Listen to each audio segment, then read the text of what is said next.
And welcome back. This is your man Warrior. This is another patron roster review. This is Jodo Kast with Rebel Force Dathomir, and Jodo Kast is doing awesome. He's been playing for about 6 months, so you can see that he's a borderline dolphin / whale, making consistent investments into the game. Now, there's a lot of things he wanted to cover, but they're all going to kind of roll into a few things. With Arena, is he doing well? Does he have a good team? And how could he mod or change or fix them? As well as ships, basic same thing, some tips.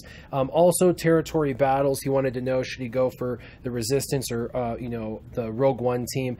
Also, kind of the top 3 territory battle teams. In mod challenges, should he do the Jawa mod challenge or the Resistance speed mod challenge? And then the next Zeta, should he do CLS or should he do the Resistance? And so, but a lot of these really tie in together. So first off, we're looking at the Arena team, and your Arena team looks phenomenal. Right now, General Kenobi is one of your best leaders in the game that you have unlocked, and so General Kenobi is excellent. That's not a bad lead at all. R2-D2, of course, is a great addition to any team with Chirrut and Baze and Thrawn. These are just slamming 5 very overpowered characters into an Arena squad, and it makes sense for you.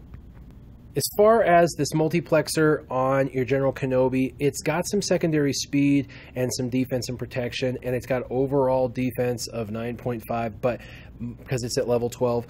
It's not a bad mod for him, but if you could replace it with a primary statted protection mod, it would be much better, because protection goes a whole lot farther than defense. Defense is going to raise his armor rate up a little, which compresses a little of the damage, but protection gives them something they have to chew through before they can actually kill him. And so while a little bit of additional armor is good, protection is better. Again, with the hollow array or the triangle that's on General Kenobi, same thing. This has some defense stat, which helps raise his armor rate overall, and it gives him some secondary speeds. However, if you could put protection into this slot, that would be a preferred method. I know if you go all defense, he really does compress a significant amount of damage, but then he has very little protection pool that can be chewed through pretty fast. You really want to put as much protection as possible, so my suggestion would be to switch one or both of these to a primary stat of protection. Now, as far as your Grand Admiral Thrawn, when we look at his stats, I know what you were doing, which is just increasing his protection ridiculously because of his ability to regenerate his protection and someone else's protection. But his speed is lacking for Arena. If you want to make Grand Admiral Thrawn very Arena viable, you're going to have to switch some of your abilities over to speed. For example, the arrow, in my opinion, should be in a speed 30 speed arrow mod. It's your best bang for your buck, and you really want to go fast with him. What happens is somebody stuns him because he's slow, and then he sits there, and then they chew away at him. Even if he has a lot of protection, they chew away and kill him, and then he ends up not even getting to be used. I've seen it time and time again with slower Thrawns. So for me, I would suggest getting a little bit of speed onto your Grand Admiral Thrawn, and that arrow is definitely one of the best ways to go about it. Alright, as far as Baze Malbus goes, you've got the right idea, protection and defense, but I would switch out this tenacity. Tenacity on Baze is wasted.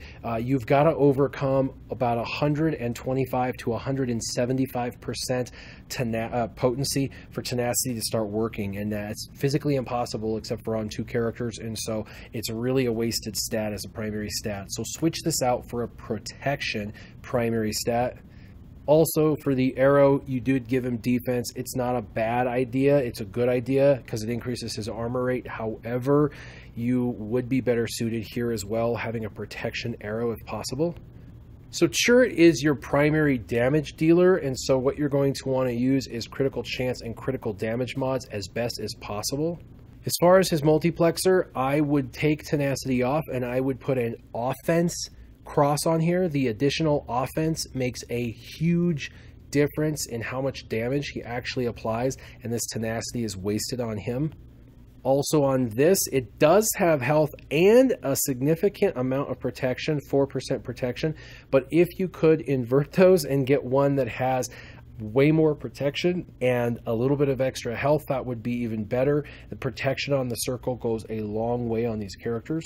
And the only one I see on R2-D2 that I would consider is this holo array, this health holo array. You have defense. It has 11 speed, so you may want to keep it on there just because you want your R2-D2 fast, and 11 speed secondary is nothing to be sad about. That's really, really good. But if you could find a 11 speed or 10 speed or 9 speed secondary stat that had a primary stat of offense, that would be excellent. Or you could even put critical chance here. That would be another really good stat to include. So as far as your team overall, it looks really, really good. One other thing you could do is right down here in the middle, you notice you have a Han Solo. He is only 5 stars, but you will be continuing to level him up to 6 and 7 through your arena. But if you could max out his attacks and abilities, max out his mods with critical chance and damage, and put him in this team, Baze is going to keep him alive, and Han Solo is going to go absolutely crazy. He does a ton of damage. He is right now one of the top DPS, or damage per second, characters in the entire game. So this would be a side farm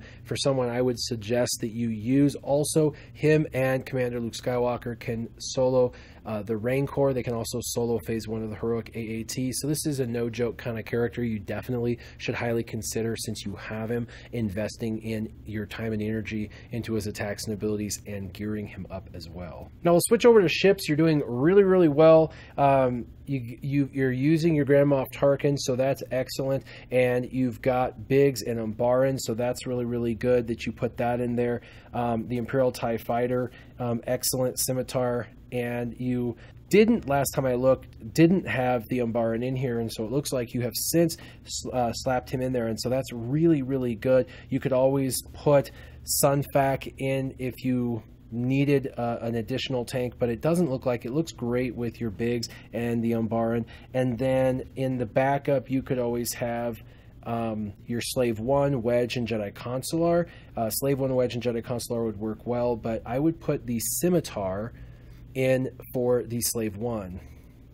So your Scimitar up there in the top right is looking pretty good, not too bad. I would put him in your primary lineup in place of Slave 1, and then move Slave 1 into the first backup slot. What that's going to do is allow for the Scimitar to immediately false taunt, kind of like R2-D2, and throw that false taunt onto the Umbaran, and then it will allow for the Umbaran to dispel all of the other ships as they're coming in, as well as all the other ships taunt, like if they're running Biggs as well. So definitely Biggs and Umbaran, Imperial TIE Fighter like you have, and then the Scimitar.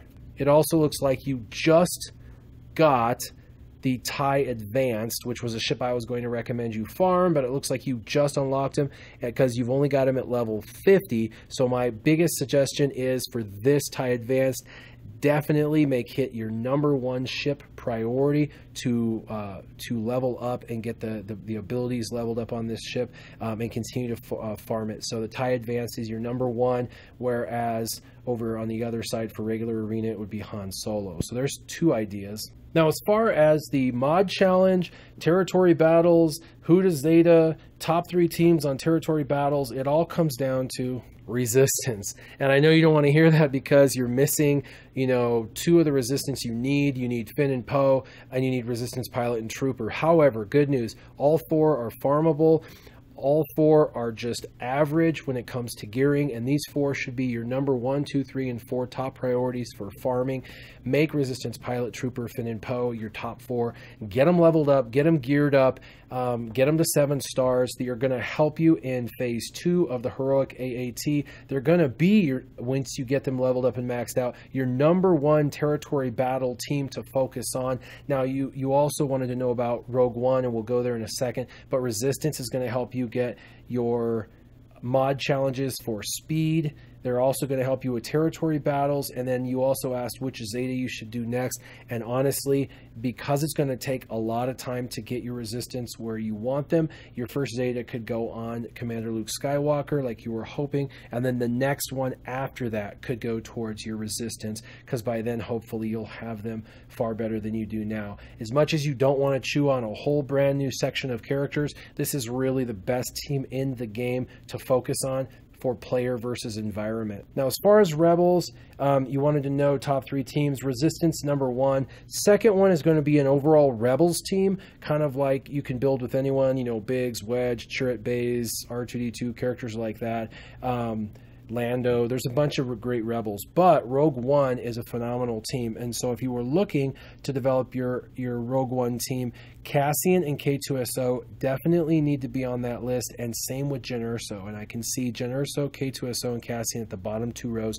And so those 3 are the top 3 rebels that you should be focused on. So you got 4 resistance to focus on and 3 rebels to focus on. And I would do resistance focusing first, then rebels. Also, your Phoenix squad, looks like you've been focused on your Phoenix squad. Continue to develop them, because your Phoenix squad is one of the 3 best teams in the territory battles. And so resistance, rebels / Rogue One rebels, and your Phoenix squad. And so that's going to give you excellence in the PvE environment when you're going through here. Now, I wanted to just dilly-dally and check your first order really quick, because Jodo, you know that BB-8's now coming into the game, and I just wanted to check and see where you were at.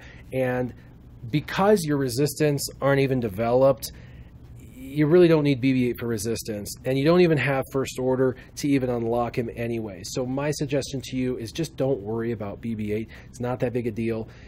Don't worry about your first order. It's not that big a deal. You can focus on them down the road. Really, the resistance are going to be a far bigger deal for you now. They're going to pay off in dividends over the next 6 months for many facets of the game. In addition, we're talking about BB-8. Your droids aren't where they need to be, and so really BB-8 isn't going to help you, because of your resistance and droids are not where they need to be, and you don't even have first order to get them. So don't waste any money on getting any of those packs or anything like that. If you're going to spend any money whatsoever, use it on gear and energy refreshes to get your resistance leveled up and geared up. That's your #1 priority, resistance, and then those next 3 Rogue One tunes. Also remember to do Han Solo. So I've given you about 8 characters to focus on and 1 ship to focus on. That should be more than enough to chew on over the next few months. Remember, if you need anything, you can hit me up. As always, leave comments down below for Jodo if you've got any suggestions, and keep your gaming on. Warrior out.